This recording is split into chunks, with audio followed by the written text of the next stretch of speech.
নমস্কার, উত্তর পূর্বাঞ্চলের বিশেষ কিছু সংবাদ নিয়ে নর্থ ইস্ট নিউজে আপনাদের স্বাগত জানাই ওম চক্রবর্তী। বিস্তারিত সংবাদের আগে এক নজরে দেখে নিন আজকের সংবাদ শিরোনাম। ওপিডিতে ভুয়ো চিকিৎসক ধরা পড়ল শিলচর মেডিকেল কলেজে। অরুণোদয় 3.0-তে বিসঙ্গতি নিয়ে হাইলাকান্দিতে অসম জাতীয়তাবাদী যুব ছাত্র পরিষদের উত্তাল প্রতিবাদ। পুলিশের ভাঙচুর, স্ত্রীকে মারধর ব্রনি ব্রিজ জিপির প্রথম খণ্ডের রাজু বড়ভূঁইয়ার বাড়িতে। মাতৃভূমি কাপের ফাইনালে ইন্ডিয়ান এফসি। সংবাদ মাধ্যমের প্রতিনিধিদের সংবর্ধনা মাতৃভূমি সংস্থা। এবার সংবাদ বিস্তারিত। শিলচর মেডিকেল কলেজ ও হাসপাতালের গাইনোকোলজি আউটডোর রোগী বিভাগে ভুয়ো চিকিৎসক সেজে রোগী দেখছিলেন এক যুবক। অবশেষে তাকে হাতে নাতে পাকড়াও করা হয়। ধৃতের নাম মীর হোসেন আহমেদ বড়ভূঁইয়া, বয়স 23, পিতা ইয়াহিয়া বড়ভূঁইয়া, বাড়ি কাছাড় জেলার কাটিগড়া থানার অন্তর্গত গণিগ্রাম পার্ট 2। তদন্তে জানা গেছে সে গত 29 আগস্ট থেকে প্রতিদিন গাইনোকোলজি ওপিডিতে উপস্থিত হয়ে নিজেকে চিকিৎসক পরিচয় দিয়ে রোগীদের দেখছিল। টানা কয়েকদিন ধরে হাসপাতালের কর্মীদের চোখে ধুলো দিয়ে প্রতারণা চালালেও মঙ্গলবার সন্দেহের উদ্রেক হলে প্রশাসন তাকে ধরে ফেলে।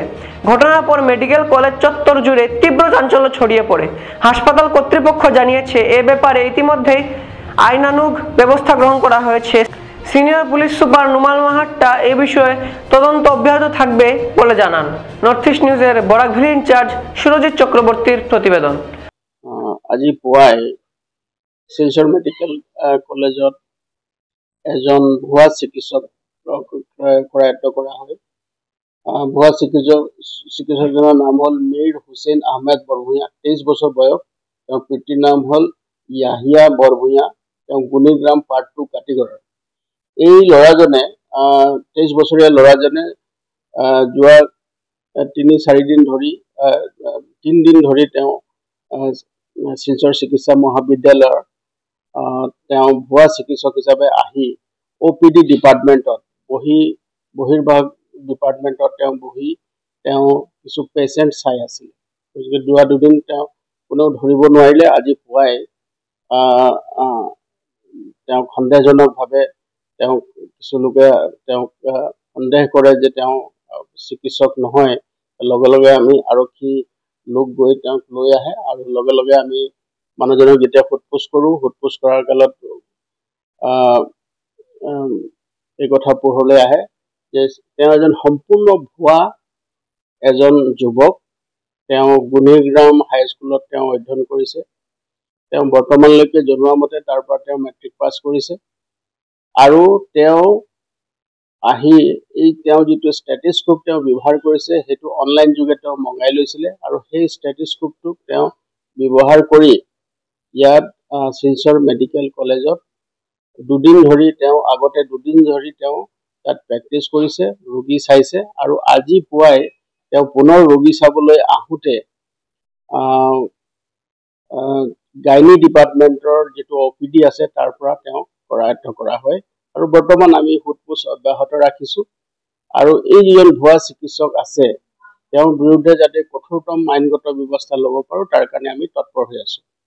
আৰু এটা কথা আপোনালোকক আমি জনাব পাৰোঁ যে এই সংক্ৰান্তে কিছুদিন আগতে আমি এজন ভুৱা চিকিৎসকক গ্ৰেপ্তাৰ কৰিছিলোঁ আৰু তেতিয়াৰ পাছত ঊৰ্ধ্বতম কৰ্তৃপক্ষৰ পৰাও আমালৈ নিৰ্দেশ আহিছে যে এই সংক্ৰান্তে আমি তীব্ৰ দৃষ্টি ৰাখিব লাগে, ছাৰ্ভিলেঞ্চ ৰাখিব লাগিব আৰু সেই ছাৰ্ভিলেঞ্চ ৰাখি যোৱাৰ কাৰণেই এইজন ভুৱা চিকিৎসক আজি ধৰা পৰিছে।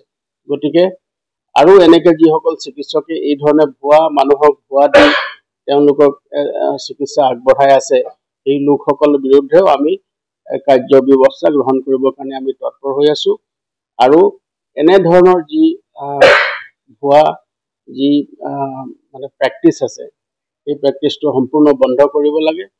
অসমৰ মাননীয় মুখ্যমন্ত্ৰী ডাঙৰীয়াও আমাক ভুৱা চিকিৎসক গ্ৰেপ্তাৰৰ সময়ত নিৰ্দেশ দিছিলে যে এনেধৰণৰ কোনো ধৰণৰ যাতে ভুৱা চিকিৎসাৰ নামত যাতে কোনো আগবঢ়াব নোৱাৰে আৰু তেওঁলোকৰ বিৰুদ্ধে আমি কঠোৰতম আইনগত ব্যৱস্থা ল'ব লাগে তাৰ কাৰণে আমাক নিৰ্দেশ তেওঁ দিছিলে। আৰক্ষী সঞ্চালক প্ৰধান ডাঙৰীয়াও আমাক নিৰ্দেশ দিছিলে আৰু সেই সংক্ৰান্তে আমি অধিক তৎপৰ হৈ আছোঁ আৰু জিলাখনৰ মাননীয় মন্ত্ৰী ডাঙৰেও এই সংক্ৰান্তে আমাক পৰামৰ্শ আগবঢ়াইছে। গতিকে আমি এই সংক্ৰান্তে আমি তৎপৰ হৈ কাম কৰি আছো আৰু যিসকল লোকে এনেকে ভুৱা দি ৰাইজক চিকিৎসা আগবঢ়াই আহিছে আৰু ৰাইজৰ জীৱনক লৈ খেলা কৰি আছে তেওঁলোকৰ বিৰুদ্ধে কঠোৰতম আইনগত ব্যৱস্থা ল'বৰ কাৰণে আমি সদায় तत्पर हो। जो अभी तक हमारा जो प्रिलिमिनरी इन्वेस्टिगेशन है इससे पता चला है कि ये आदमी असम जो सिलचर मेडिकल कॉलेज है वहीं पे इससे पहले 2 बार उसने प्रैक्टिस किया है, 2 दिन प्रैक्टिस किया है और वो स्कूटी में लेके गुनेग्राम से आता है और स्टेथोस्कोप लेके और फिर यहाँ घुस के वो प्रैक्टिस करता है। कुछ लोगों ने इनको डाउट नहीं किया क्योंकि कुछ लोग सोचा कि नया कोई पीजी डॉक्टर कोई आया है तो इसलिए, लेकिन थर्ड टाइम जब करने के लिए गया तो इसको पकड़ा गया और उस तरफ हम लोगों ने इसके ऊपर एक्शन ले रहे। जो पहले जो उसने किया तब लोगों का उतना सस्पेक्ट नहीं हुआ था, लेकिन जो थर्ड टाइम जब उसने इसमें करने के लिए प्रैक्टिस करने के लिए उसमें उसने कोशिश किया तब उसने लोगों को संदेह हुआ, बताया, उस तरह हमने पुलिस ने उसको लेके आया और हम उसको पूछताछ कर रहे हैं। কি আপনার ঘর কিংবা প্রতিষ্ঠানকে সুন্দর করে গড়ে তুলতে চাইছেন আর সাথে চাইছেন ভালো ও সুলভ মূল্যে প্রয়োজনীয় সামগ্রী ক্রয় করতে? তাহলে দ্বিতীয়বার না ভেবে আজই চলে আসুন শিলচরের দাসকলোনিতে অবস্থিত ঋতুরাজ ট্রেডিং কোম্পানি অথবা সোনাই রোডের খালেদ ভবনের বিপরীতে বাইক সেন্টারের পাশে সমীক্ষা ট্রেডিং কোম্পানি। এই উভয় স্থানে tiles, sanitary items, chimney, water purifier, CPVC, uPVC, PVC items, ডোর উডেন, সিনটেক্স সহ অনেক বিখ্যাত ব্র্যান্ডের সামগ্রী সুলভ মূল্যে পাওয়া যায়। আপনারা আসুন, যাচাই করুন ও ঘরকে সুন্দর করে গড়ে তুলুন। বিশদ বিবরণের জন্য যোগাযোগ করুন 9401432969 ও 6377990269 নম্বরে। ধন্যবাদ।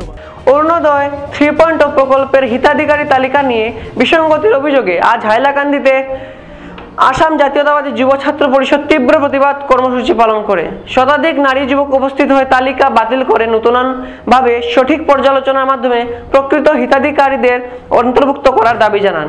প্রতিবাদকারীদের অভিযোগ, দরিদ্র পরিবারকে বাদ দিয়ে অযোগ্য ব্যক্তিদের তালিকায় স্থান দেওয়া হয়েছে। এই অন্যায়ের বিরুদ্ধে তারা স্পষ্ট জানিয়ে দেন, আমরা নীরব থাকব না।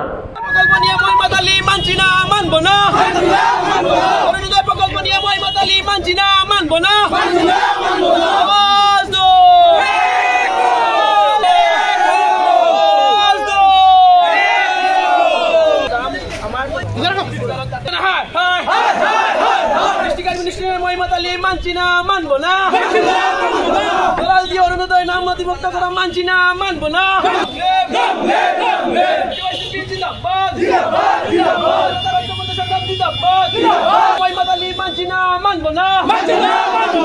অন্যদিকে প্রশাসন কড়া নিরাপত্তা ব্যবস্থা গ্রহণ করে পরিস্থিতি নিয়ন্ত্রণে রাখে। যদিও আন্দোলন শান্তিপূর্ণভাবে সমাপ্ত হয়, তবে প্রতিবাদকারীরা হুঁশিয়ারি দিয়ে বলেন, দাবি না মানা হলে ভবিষ্যতে আরো তীব্র আন্দোলনের নামতে বাধ্য হবেন তারা। নর্থ ইস্ট নিউজের বিশেষ প্রতিনিধি হিফজুর রহমান বরভুইয়ার প্রতিবেদন। আমি অসম জাতীয়তাবাদী যুৱ ছাত্ৰ পৰিষদ হাইলাকান্দি জিলা সমিতিয়ে আজি আমি এখন প্ৰতিবাদী কাৰ্যসূচী ৰূপায়ণ কৰিছো। আপোনালোকে নিশ্চিতভাৱে জানে যে আমাৰ হাইলাকান্দি জিলাত যেটো অৰুণোদয় 3.0 আছে, এই 3.0তে ডাঙৰ একটা খেলিমেলি হৈছে। কাৰণ আপোনালোকে নিশ্চিতভাৱে জানে যে আমাৰ হাইলাকান্দি জিলাত 3.0 যেটো আছে এইটো ডাঙৰ খেলিমেলিটো চাওক। আপোনালোকে জানে যে আমাৰ হাইলাকান্দিত যেটো মানে মাইনৰ যেবিলাক ছোৱালী আছে, ল'ৰা ছোৱালী আছে, ছোৱালীবোৰৰ নাম নথিভুক্ত হৈছে। চাকৰি থকা মানুহৰ নাম হৈছে 2-3 তালা মহলীয়া থাকা, অট্টালিকা থাকা মানুহবোৰৰ নাম নথিভুক্ত হৈছে। কিন্তু জেনুৱেন উপযুক্ত মানুহ, যিবোৰ মানুহে আগতে 1 আৰু 2 অৰুণোদয় 1 আৰু 2 যিবোৰ মানুহে পাইছিল এতিয়া পোৱা নাই। আমি অসম জাতীয়তাবাদী যুৱ ছাত্ৰ পৰিষদ হাইলাকান্দি জিলা সমিতিয়ে দাবী উত্থাপন কৰিছে অতি সোনকালে যে কমিটিখন আছিল আগত, ইমান কমিটিখনত ওপৰত তদন্ত কৰিব লাগে আৰু এই যিটো বনাইছে যিটো লিষ্টটো, এই লিষ্টটো ভেৰিফাই কৰিব লাগে। কৰি কিনি যিবোৰ উপযুক্ত মানুহ আছে, যিবোৰ আই মাতৃবোৰ আমাৰ আছে, পাব লাগে আছে, উপযুক্ত মানুহবোৰৰ নাম নথিভুক্ত কৰিব লাগে। যদি নকৰে আজি হাইলাকান্দি ডিচি অফিচ ঘেৰাও কৰিম বুলি আমি আহিছিলো, কিন্তু আমাক পুলিচে বাধা প্ৰদান কৰিছে, আমাক যাব দিয়া নাই। আমি শান্তিপ্ৰিয় আন্দোলন কৰিছো, আমাক বাধা প্ৰদান কৰিছে। ঠিক আছে, আমি আমাৰ নামখিনি দিছো, আমি আমাৰ দাবীখিনি জনাইছো, এতিয়া জনোৱাৰ পিছত আমাৰ দাবীখিনি হ'ল যে আগামী এমাহৰ ভিতৰত এইটো ভেৰিফাই কৰি আমাৰ উপযুক্ত মানুহবোৰৰ নাম নথিভুক্ত কৰিব। যদি নকৰে তেনেহ'লে আই থাকিব নলগা দিনত আমি হাইলাকান্দি বন্ধ দিম আৰু হাইলাকান্দিত এনেকা কৰিম, এনেকা আন্দোলন হ'ব, হাইলাকান্দিৰ ইতিহাসৰ পৃষ্ঠাত লেখা থাকিব। হাইলাকান্দি জেলা অন্তর্গত ব্রহ্মী ব্রিজ জিপির প্রথম খণ্ডের কোড়িয়া বস্তির দিনমজুর রাজু বড়ভূঁইয়া নামের ব্যক্তির বাড়িতে মঙ্গলবার ভোর আনুমানিক 4:30 আচমকা শিলচর সদর থানার একদল পুলিশ বাহিনীর সঙ্গে মোহনপুর আউটপোস্টের পুলিশ বাহিনীকে নিয়ে আচমকা হামলা চালায়। ঘরের ভিতরে থাকা আলমারি ও বাস্ক ভেঙে জরুরি নথিপত্র নিয়ে যায় এবং ঘরে থাকা স্ত্রী ও পুত্রকে মারধর সহ অশ্লীল ভাষায় গালিগালাজ করে বলে অভিযোগ তোলেন রাজু বড়ভূঁইয়া ও তার স্ত্রী পুত্র অভিযোগ তোলেন। জানা সূত্রে রাজু বড়ভূঁইয়া সুদীর্ঘ বছর পূর্বে একজন প্রখ্যাত চোর হিসাবে পরিচিত ছিল, কিন্তু বিগত কয়েক বছর আগে সে পুলিশের কাছে স্বেচ্ছা আত্মসমর্পণ করে এবং বর্তমানে তার ছেলেরা কাজকর্ম করছে, সে এখন আর চুরি করছে না। তাহলে কিসের ভিত্তিতে পুলিশ বাহিনী তার বাড়িতে এসে জিনিসপত্র ভাঙচুর সহ স্ত্রী পুত্রকে মারধর ও কথ্য ভাষায় গালিগালাজ করে ও পরবর্তী সময়ে তার পালিত একটি ছেলেকে পুলিশ সঙ্গে করে নিয়ে যায়? এই প্রশ্নটি রাজু বড়ভূঁইয়া সহ গ্রামবাসীরা প্রশ্ন তোলেন। নর্থ ইস্ট নিউজের বিশেষ প্রতিনিধি হিফজুর রহমান বড়ভূঁইয়ার প্রতিবেদন। নাম কিতা? রাজু বড়ভূঁইয়া। এই যে সকালে আপনার ঘরে যে এত বড় একটা ঘটনা হয়েছে, আপনি কই আসলা? আমি ফিশারিতে আসলাম মাছ মারা। আচ্ছা, কিতা কোন ব্যাপারে এরকম মানে হঠাৎ করে পুলিশ আইয়া? কেয়ার লাগি আইছি, কেয়ার লাগি না এখানে জানি না, কিন্তু আইয়া আমার ঘরের যেগুলা সামান আছে সবগুলা সামান ভাঙিছে। এর বাদে আমার চেয়ার ভাঙিছে, টেবিল ভাঙিছে, আন্না ভাঙিছে। এর বাদে আমার আলমারি ভাঙিছে। এর বাদে আমার টাং ভাঙিছে, 4-5টা টাং ভাঙিছে। আমার মাসের 4-5টা আমার ডয় ডকুমেন্ট, যার ডয় আমার আওলাদর যা ডয় ডকুমেন্ট আসলো সম্পূর্ণ নিচে, এনআরসি নিচে 2টা। এর বাদে আমার 4টা অ্যাকাউন্ট নিচে, টাকা 10,000 গড়ো আসলো। আমার বাচ্চান্তরে কালকে আমি ব্যাংকতে উঠাই আনছি আমার বাচ্চান্তর ফিস দিবার লাগিয়া, হ্যাঁ, ও ফিসের টাকা নিচে। এর বাদে আমার বউরে মাইট দূর করছে। আমার ছোটো একটা বাচ্চারে স্কুলের ছাত্র একটা মাইট ধরা করছে। আমার আরেকটা ফুড়ি মাইট ধরা করছে, স্কুলে যায় মেয়ে মারা ধরা করছে।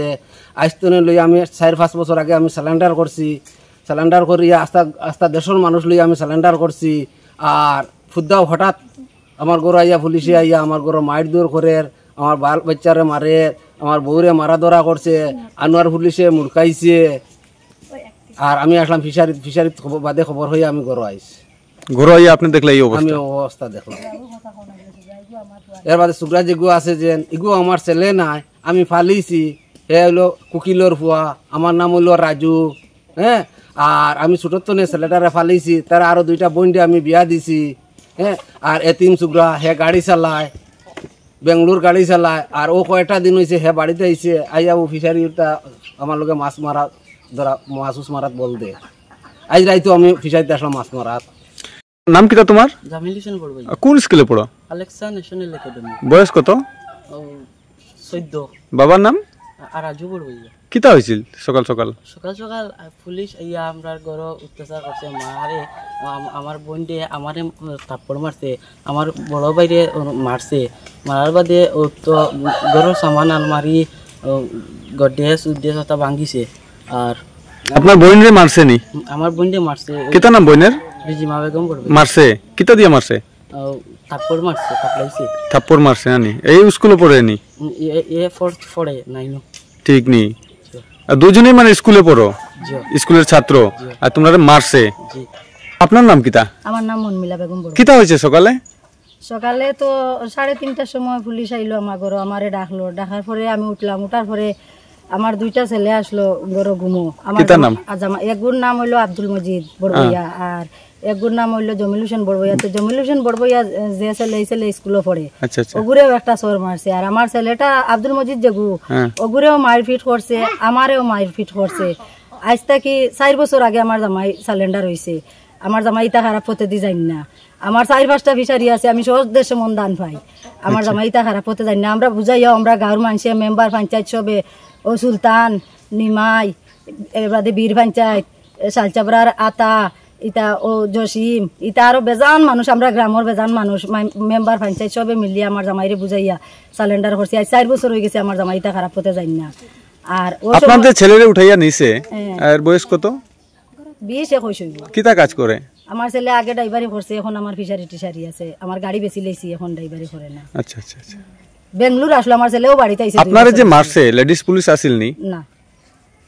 এই জেন্টস পুলিশই মারছে আপনারে? Gents police কিতা দিয়া মারছে? আমার 4-5টা লাত মারছে, এরপরে আমার হাতও জখম করে লইছে আমারে ফালাইয়া, আমার ছেলের বাইকও ফালাইয়া আমার হাত জখম করছে, এরপরে আমার ফাতিয়ারও বেদনা, আমার ছেলের বাইকও আমারে টেলামারি ফালাই দিছে আমার ছেলেরে যখন মাত্রা। আচ্ছা আচ্ছা, বাইক নিছে নি? বাইক নিছে, আমার ছেলের একটা বাইক নিছে। কিতা বাইক? পালচার। নতুন নি? 2 বছর হয়ে গেছে আমার ছেলের বাইক কিনছে। কতজন আইছিল তারা? তারা আমি দেখছি 10-12 জন, আর পিছে যদি থাকে তারা কইতে পারতাম না, আমার ঘরে 10-12 জন দেখছি। আমার যে ছেলেটারে নিচে যেন দরিয়া, ই ছেলেটার বাবাও নাই, ই এখন কুর যে বেটা আমার ইগু তার বাবা নাই, ও তো ফালিছুন। আজ 2 বছর হয়েছে আমার ছেলে আমার বাড়িতে আইছে, আমার বাড়িতে থাকে না আমার ছেলে। আমার ছেলেটারেও মারপিট করছেন, আমারও খুব ব্যবহার করছেন, নোংরা ভাষায় মাতিছেন। এরপরে তার লগে লেডিস পুলিশও নাই। এরপরে আমার একটা মেয়েরও মারধর করছেন, আমার স্কুলে পড়ে একটা ছেলে জমিল হোসেন। মেয়ের বয়স কত? মেয়ের বয়স 17। তারে কিতা দিয়ে মারছে? ও তো চোর মারছে না দি। আচ্ছা আচ্ছা। মানুষ হইয়া মেলুক বেটি পুলিশ না লগে আনিয়া আমার অতটুকু অত্যাচার করছে। আনোয়ার পুলিশে আমার ছোট ছোট ছেলে মেয়েরও মারপিট করছে। নির্দোষী একটা ছেলে, আমার ছেলের নাম হইল আব্দুল মজিদ, তার বাবাও নাই। আমার ছেলেটাই কাজ কাম করিয়া খায়, আমার ছেলেটা উঠাইয়া নিছে। আইনের ভূতে তো সব সমান, সবর তো আইন আছে, কিন্তু আমি একজন বেটি মানুষরে আমার অতটুকু অত্যাচার করছে, আমি ওটার বিচার চাই আপনার কাছে। খেতাব দখলে মাত্র 1 কদম দূরে ইন্ডিয়ান এফসি। মঙ্গলবার প্রথম দল হিসাবে মাতৃভূমি কাপ ফুটবলের মেগা ফাইনালে উঠল ইন্ডিয়ান এফসি।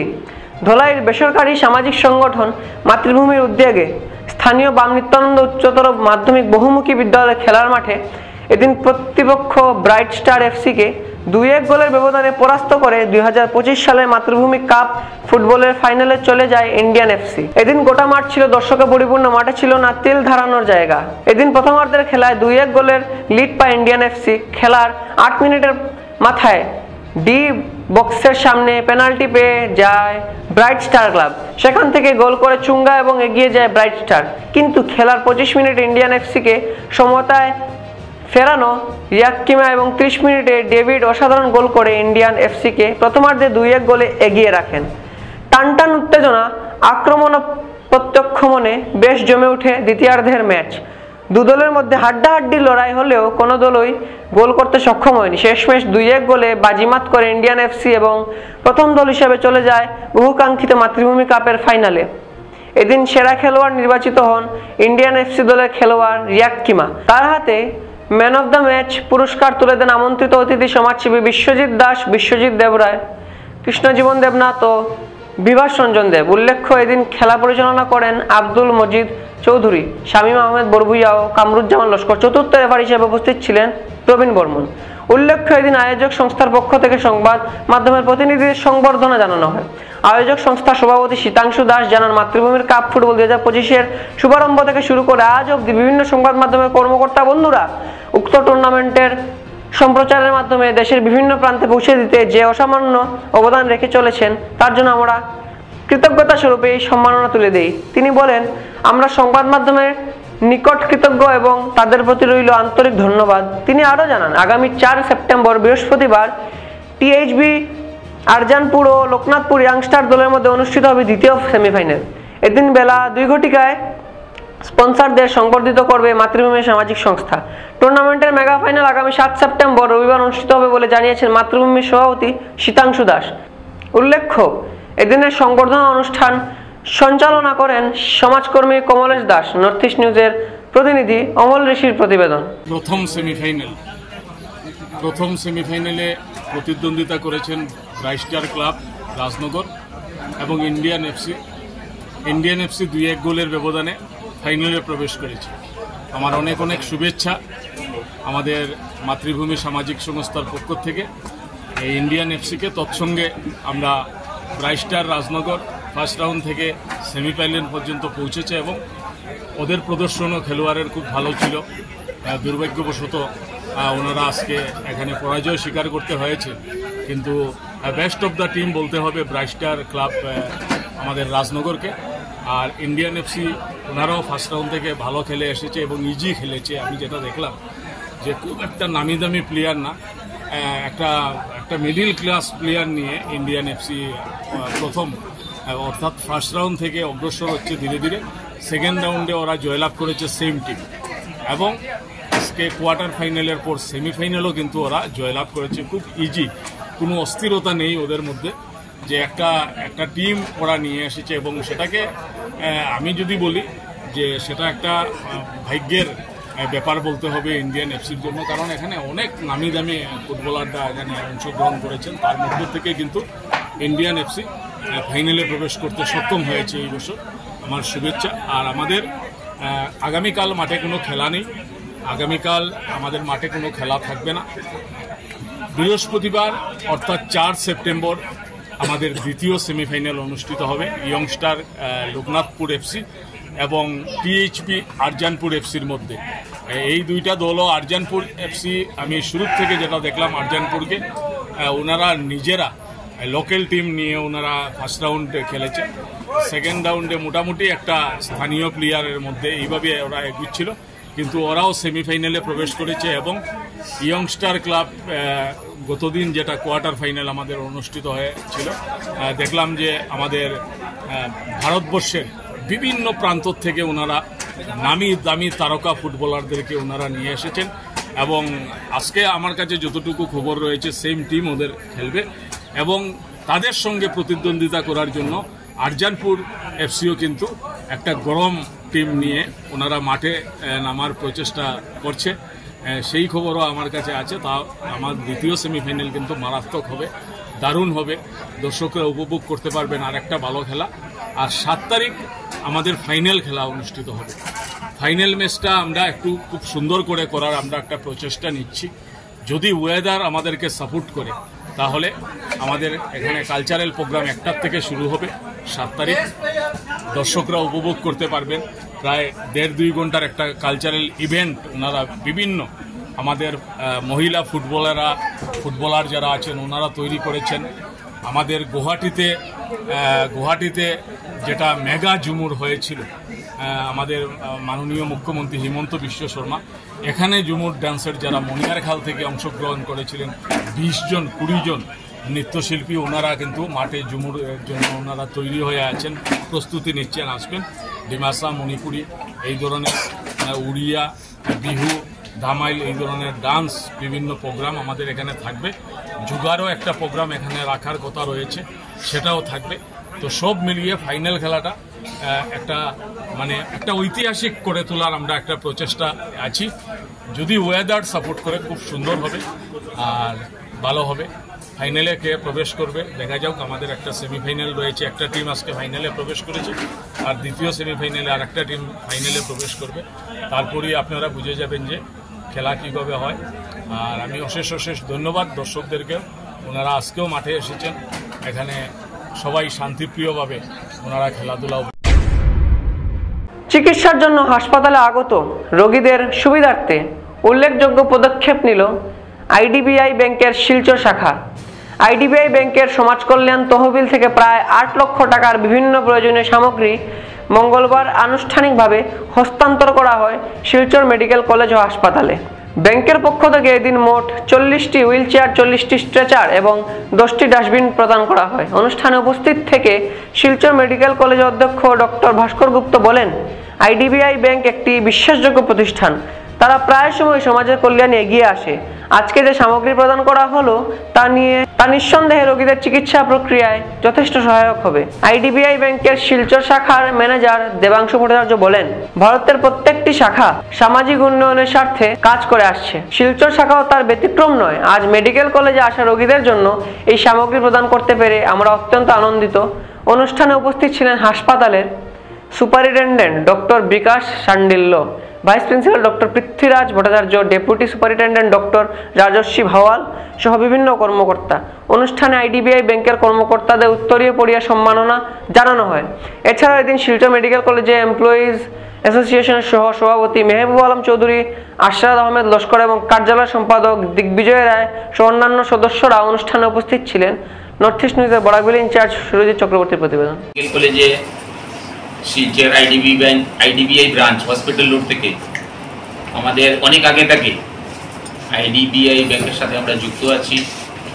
তো জেনারেল ম্যানেজার ওনারা আসছিলেন যে আমাদেরকে ওদের সিএসআর প্রজেক্ট থেকে কিছু জিনিস দেবেন। তো তো আমরা আজকে খুব আনন্দিত যে ওনারা আমাদেরকে 40টা হুইল চেয়ার, 40টা ট্রলি, 10টা ডাস্টবিন দিয়েছেন। ওটা আমাদের শুধু বরাক উপত্যকা নয়, আমাদের মিজোরাম এবং ইম্ফলেরও কিছু অংশ, আমাদের এখানে অনেক রুগীরা আসে। আজকে ওনারা যে ব্যাংকের তরফ থেকে আমাদেরকে জিনিসগুলো দিয়েছেন, এটা অনেক ভালো কাজের জন্য দিয়েছেন। আমি একটা অনুরোধ রাখবো জিএম ম্যানেজার সাথে, যে আমাদের যেটা ডাস্টবিন ছিল আরও 40 বা 50টা ডাস্টবিন দিলে ভালো হয়। এইটুকু বলে আমি আমাদের শিলচর মেডিকেল কলেজের এমপ্লয়ি অ্যাসোসিয়েশন তরফ থেকে ওনাদেরকে ধন্যবাদ জানাচ্ছি। আজকে আমরা একটা খুব মহতি কাজে আমরা এখানে শিলচর মেডিকেল কলেজে আমরা অ্যাসেম্বল হয়েছি। আজকে একটা ইম্পর্টেন্ট দিন শিলচর মেডিকেল কলেজের ক্ষেত্রে। আইডিবিআই ব্যাংক, যেটা পরিচিত সবার কাছে, ওরা ওনাদের একটা কর্পোরেট সোশিয়াল রেসপন্সিবিলিটি যাকে বলে পার্ট হিসাবে আমাদের শিলচর মেডিকেল কলেজে পেশেন্টের হেল্পের জন্য ওনারা প্রায় 8 লাখ টাকার সামগ্রী আমাদের দিয়েছেন, যার ভিতরে আছে 40টা হুইল চেয়ার, 40টা আমাদের স্ট্রেচার ট্রলি এবং 10টা ডাস্টবিন। তো এইগুলো পেয়ে আমরা খুবই আনন্দিত যে আইডিবিআই ব্যাংক এগিয়ে এসছেন আমাদের এই সহায়তা করতে। আর ওনাদের এই সহায়তাটা আমাদের বরাক ভ্যালির যারা গরিব দুঃখী রোগীরা আসেন শিলচর মেডিকেলে চিকিৎসা নিতে, ওদের ক্ষেত্রে অনেকটা হেল্প করবে। কারণ আমরা প্রায়ই দেখি যে বিভিন্ন কারণে আমাদের অনেক সময় ট্রলি বা হুইল চেয়ারের একটু অসুবিধা হয়ে যায়, কারণ একজন পেশেন্টকে নিয়ে একটা হুইল চেয়ার অনেক সময় বিভিন্ন বিভাগে গিয়ে ট্রিটমেন্ট করাতে গিয়ে অনেকটা সময় নষ্ট হয়ে যায়। তো ওনাদের এই সহায়তা বা এই যে contribution as a part of social responsibility to the society, এটা আমাদের শিলচর মেডিকেল কলেজকে পরিষেবা উন্নত করতে আরও অনেকটা হেল্প করবে। এই জন্য আমি শিলচর মেডিকেল কলেজের কর্তৃপক্ষর তরফ থেকে ওনাদেরকে অশেষ ধন্যবাদ জানাচ্ছি। এখানে আমাদের আছেন আমি দেবাংশু ভট্টাচার্য, আমি শিলচর রিজিনাল যে আইডিবিআর অফিস আছে সেই শিলচর রিজিনাল অফিসের রিজিনাল হেড। আমরা শিলচর মেডিকেল কলেজের সঙ্গে অনেক দিন ধরে যুক্ত। আমাদের একটা কর্পোরেট সোশ্যাল রেসপন্সিবিলিটি স্কিমের আন্ডারে আমরা প্রায় 8 লাখ টাকার মাধ্যমে আমরা প্রায় 40খানা হুইল চেয়ার, 40খানা ট্রলি এবং প্রায় 10টা ডাস্টবিন দেওয়ার ব্যবস্থা করেছি। এবং এটা আমাদের শুধু শিলচরে না, আমরা সারা ভারতবর্ষ জুড়ে যেখানে যেখানে আমাদের সুযোগ সুবিধা আছে, যেখানে আমাদের ব্রাঞ্চ আছে, সব জায়গায় আমরা কর্পোরেট সোশ্যাল রেসপন্সিবিলিটির কাজ করে থাকি। তো এটা আমাদের কাছেও খুব গর্বের ব্যাপার যে আমরা শিলচর মেডিকেল কলেজের সঙ্গে এতদিন ধরে যুক্ত থাকতে পেরেছি এবং আজকের আমাদের কর্পোরেট সোশ্যাল রেসপন্সিবিলিটি আমরা শিলচর মেডিকেল কলেজ থেকেই করতে পারছি। তো যেমন স্যার বললেন যে প্রচুর বয়স্ক রোগী আছে যাদের কাছে হুইল চেয়ার খুব একটা ইম্পর্টেন্ট জিনিস। অনেক সময় আমরা দেখেছি যে কেউ যখন একদম আউটডোরে এসে দাঁড়ান, তো তাকে অনেক সময় এরকম হয় যে পেশেন্টকে নিয়ে যাওয়ার মতো কোনো উপায় থাকে না। তো this is the one of the great instrument. তার সাথে ট্রলি রয়েছে এবং তার সাথে আমরা আরও কিছু ডাস্টবিনের ব্যবস্থা করছি, যেগুলো এখানে ক্লিন রাখতে, যেগুলো পরিষেবাকে উন্নত করতে সাহায্য করবে। আমি আবার বলছি, শিলচর মেডিকেল কলেজের সঙ্গে আমরা যুক্ত থাকতে পেরে গর্বিত এবং আমরা আশা করব যে ভবিষ্যতে আমাদের সঙ্গে এরকম একইভাবে আমাদের সঙ্গে সম্পর্ক থাকবে এবং আমরা আরও এরকম ধরনের সিএসআর কাজ করতে পারবো। থ্যাংক ইউ, ধন্যবাদ। শিলচর ট্রাক ড্রাইভার অ্যাসোসিয়েশনের তরফে মঙ্গলবার আয়োজিত এক সভার মাধ্যমে 31 জন সদস্যকে সঙ্গে নিয়ে বরাক উপত্যকা ভিত্তিক এক নূতন কমিটির গঠন করা হয়। নবগঠিত এই কমিটির বরাক উপত্যকার ট্রাক চালকদের বিভিন্ন সমস্যা ও দাবি দাওয়া নিয়ে আগামীতে কাজ করে যাওয়ার পাশাপাশি সরকারের উপর চাপ সৃষ্টি করার সিদ্ধান্ত নিয়েছে। সবাই বক্তব্য রাখতে গিয়ে নতুন কমিটির পদাধিকারী সহ বিভিন্ন সদস্যরা সংবাদ মাধ্যমকে জানান, জনগণের সেবা দিতে গিয়ে উপত্যকার ট্রাক চালকরা বিভিন্ন সামগ্রী বোঝাই করে বিভিন্ন রাজ্যে আসা যাওয়া করে থাকেন, কিন্তু বিভিন্ন সামাজিক মাধ্যমে প্রায় দেখা যায় যে ট্রাক চালকরা প্রকৃত সম্মানটুকু থেকে বঞ্চিত থাকেন। প্রতিবেশী মিজোরাম, মণিপুর, ত্রিপুরা, মেঘালয়, হাফলং ও নাগাল্যান্ড সহ বিভিন্ন রাজ্যে তারা নিত্যদিন বিভিন্ন সামগ্রী আনা নেওয়া করে থাকেন এবং সেই কাজ করতে গিয়ে তারা দুর্ঘটনার শিকার হলে সময় মতো অ্যাম্বুলেন্স পরিষেবা পান না। এমনকি কোনো ক্ষেত্রে তাদের প্রশাসনের কাছেও নানা ধরনের নির্যাতনের শিকার হতে হয়।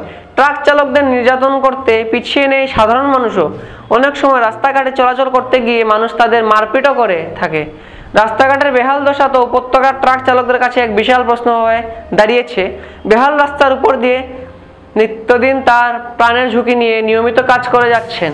রাস্তাঘাটের বেহাল দশা ও ট্রাক চালকদের নানা সমস্যার কথা তুলে ধরে আসামের মুখ্যমন্ত্রী ডক্টর হিমন্ত বিশ্ব শর্মা সহ স্থানীয় প্রশাসনের দৃষ্টি আকর্ষণ করছেন তারা। ট্রাক চালকদের সুরক্ষা ও নিরাপত্তা সুনিশ্চিত করতে সরকার সহ প্রশাসনকে সহায়তা করার এদিন কাতর আবেদন জানিয়েছেন উপত্যকার ট্রাক চালকরা। 31 জন সদস্যকে সঙ্গে নিয়ে গঠিত নতুন কমিটির সদস্যরা আগামীতে তাদের অধিকার ও মর্যাদা রক্ষায় লড়াই চালিয়ে যাবেন বলেও এদিন জানিয়েছেন। নর্থ ইস্ট নিউজের বিশেষ প্রতিনিধি হিফজুর রহমান বুলবুলিয়ার প্রতিবেদন। আমরা ট্রাক চালক যারা আছি, আমরা বরাকবেলে সবে গাড়ি চালাই। এদিকে গেলে দেখা যায় মিজোরাম রাস্তা খারাপ, এদিকে শিলং রাস্তা খারাপ, যেদিকেও যাই রাস্তা খারাপ। ড্রাইভার সকলরে খুব বেশি নির্যাতন হয় পাবলিকর দ্বারা, আর যে কোনোভাবেও খুব বেশি নির্যাতন হয়। এটাই আমরা একটা এজিশন হয় আর ড্রাইভার সকলে আবদার করা, এটা নিয়ে কোনো বিচার পাওয়া গেছে না। গতিকে সব ড্রাইভারে মিলিয়া পুরানা কমিটিরে বদলাইয়া এখন নতুন সেক্রেটারি প্রেসিডেন্ট বানাইছেন, বোর্ডে বানাইছেন। আজকে এই নতুন একটা কমিটি গঠন হয়েছে 31 জনে। সংবাদ শেষ করার আগে আরো একবার দেখিনি আজকের সংবাদ শিরোনাম। ওপিডিতে ভুয়ো চিকিৎসক ধরা পড়ল শিলচর মেডিকেল কলেজে। অরুণোদয় 3.0-তে বিসঙ্গতি নিয়ে হাইলাকান্দিতে অসম জাতীয়তাবাদী যুব ছাত্র পরিষদের উত্তাল প্রতিবাদ। পুলিশের ভাঙচুর, স্ত্রীকে মারধর ব্রনি ব্রিজ জিপির প্রথম খণ্ডের রাজুবরু ভুইয়ার বাড়িতে। মাতৃভূমি কাপের ফাইনালে ইন্ডিয়ান এফসি। সংবাদ মাধ্যমের প্রতিনিধিদের সংবর্ধনা মাতৃভূমি সংস্থা এসিসি নেটওয়ার্কে 24 ঘন্টা নর্থ ইস্ট মিডিয়ায় বিভিন্ন সংবাদ, সঙ্গীত, নৃত্য, আসন, ক্রীড়া, চলচ্চিত্র, বিনোদনমূলক বিভিন্ন বিষয় প্রচারিত হয়ে থাকে। আপনাদের যে কোনো বিজ্ঞাপন, সংবাদ, সঙ্গীত ইত্যাদি প্রচারের জন্য আমাদের সাথে যোগাযোগ করুন। এসিসি নেটওয়ার্কের পাশাপাশি সোশ্যাল প্ল্যাটফর্ম ইউটিউব ও ফেসবুকে নর্থ ইস্ট নিউজ বাংলা নামের পেজে আমাদের সংবাদ প্রচারিত হয়ে থাকে। সেখানে কমেন্টের মাধ্যমে আপনাদের মোবাইল ফোন নাম্বার তুলে ধরুন। আমাদের প্রতিনিধি আপনাদের সাথে অবশ্যই যোগাযোগ করবেন। ভারতের উত্তর পূর্বাঞ্চলের পাশাপাশি অন্যান্য স্থানে বিশেষ কিছু সংবাদের জন্য দেখতে থাকুন নর্থ ইস্ট নিউজ। ধন্যবাদ।